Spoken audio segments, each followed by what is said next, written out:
ఇక బండి సంజయ్కి MP Chamala Kiran Kommareddy counter ఇచ్చారు. కరీంనగర్ పోగానే బండి సంజయ్కు కార్పొరేటర్గా మారిపోతారని ఆరోపించారు. ఇండియా గెలవాలంటే బీజేపీకి ఓటేయాలి, పాకిస్తాన్ గెలవాలంటే కాంగ్రెస్కి ఓటేయాలని బండి సంజయ్ మాట్లాడుతుంటే నవ్వొస్తుందని ఎద్దేవా చేశారు. గ్రాడ్యుయేటెడ్ ఓట్ల కోసం ఇలా మాట్లాడడం సరైంది కాదని అన్నారు. అభివృద్ధి, నిరుద్యోగ సమస్యల గురించి మాట్లాడకుండా బండి సంజయ్ సెంటిమెంట్ రాజకీయాలు చేస్తున్నారని మండిపడ్డారు. చివరికి మీరు నేను ఎప్పుడు చెప్పే విధంగానే మీరు కరీంనగర్ టౌన్ లో పోగానే సెంట్రల్ మినిస్టర్ నుంచి మళ్ళీ కార్పొరేటర్ అవుతారు అనేది ఇవాళ మళ్ళా రుజువైంది. ఎందుకంటే ఎమ్మెల్సీ ఎన్నికలను దృష్టిలో పెట్టుకుని ప్రచారంలో భాగంగా ఇలా మాట్లాడుతూ ఇండియా గెలవాలంటే బీజేపీకి ఓటేయాలి, పాకిస్తాన్ గెలవాలంటే కాంగ్రెస్ ఓటేయాలని క్రికెట్ ని దృష్టిలో పెట్టుకుని ఏదో మాట్లాడినట్టుర్రు.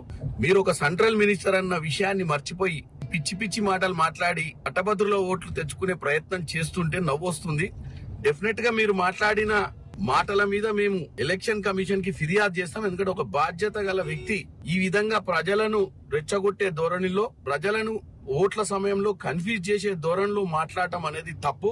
ఇది డెఫినెట్ గా మేము మీపై కేసు ఫైల్ చేస్తాము. ఎందుకంటే మీరు డెవలప్మెంట్ చెప్పి ఓట్లు అడిగితే బాగుండేది. మీరు డెవలప్మెంట్ గురించి మాట్లాడకుండా కేవలం ఒక క్రికెట్ మ్యాచ్ అనే సెంటిమెంట్ ని దృష్టిలో పెట్టుకుని మీరు ప్రజల మధ్యను